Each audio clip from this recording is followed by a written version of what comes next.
Guys মেয়েদের এই মোমেন্টটা মনে হয় সবথেকে বেশি কষ্টের। আর এত কষ্ট দেখে আমার চোখ দিকে তো শালা হাসি বেরিয়ে গেল বে।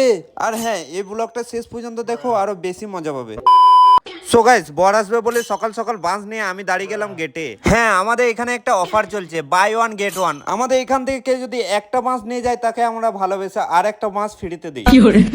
আর এর মধ্যে একটা চুল ছাড়া কাকু এসে আমাদের বলে, আরে ভাইপোটা তোরা এত ভালো তেল মাখিয়ে ঝুড়া বাস দিচ্ছিস? হ্যাঁ কাকু, একটা আঝুরা বাসের সাথে আমরা ঝুড়া বাস ফ্রিতেই দিই। আর সালা কিছুক্ষণ না ওয়েট করতে করতে চলে এলো আমাদের বাসের ওনার। আর হালকা করে পানি ওয়াটার জল সব খাইয়ে দিলাম। তারপর আর কি হালকা করে বরণ করে এই বলে ডেকে নিচ্ছি, চলো চলো ভাই, সারা জীবন রক্ত ডোনেট না করতে পারার জিনিসটাকে তুমি নিয়ে যাবে, কারণ বিয়ে করার পর রক্তর শর্ট সব সময় তুমি দেখতে পাবে। তারপর আর কি হালকা করে ড্রেনের পানিতে গা ধুতে আমি চলেও গেলাম। আর সালা এই রাস্তার মধ্যে মনে হয় ম্যাজিক আছে, তাই আর কষ্ট করে গাটা ধুতে হলো না, অটোমেটিক সব হয়েই গেল। আর একটা চিরজীবনের সমস্যা নিয়ে সালা মনে হচ্ছে আমি সুসাইড করে নেবো। মানে আমার মাথার চুলগুলো যেদিকেই করি সালা তার উল্টো দিকেই থাকবে। সালা যেদিনে ন্যাড়া করে দেবো সেদিনে বুঝতে পারবি। আর সালা খাবার শেষ হয়ে যাবে বলে এই টেনশনে জলদি করে খাবার খেতে বসে গেলাম। আর অনেক কষ্ট করে খোঁজার পর সালা বহুত কমজোর লেগ পিস মিল গয়া। মানে এই লেগ পিসটা চীন থেকে অর্ডার করা হয়েছে, তোমরা মাংস কিছু দেখতে পাবে না, শুধু হাড্ডি দেখতে পাবে। তাই এই খুশিতে গলায় লেগে যাবে বলে সব আস্তে আস্তে খেয়ে নিচ্ছি। আর গাইস এরকম খিদের জন্য নাই, সেই জন্য হালকা করে খেয়ে দিয়ে চলে এলাম আমি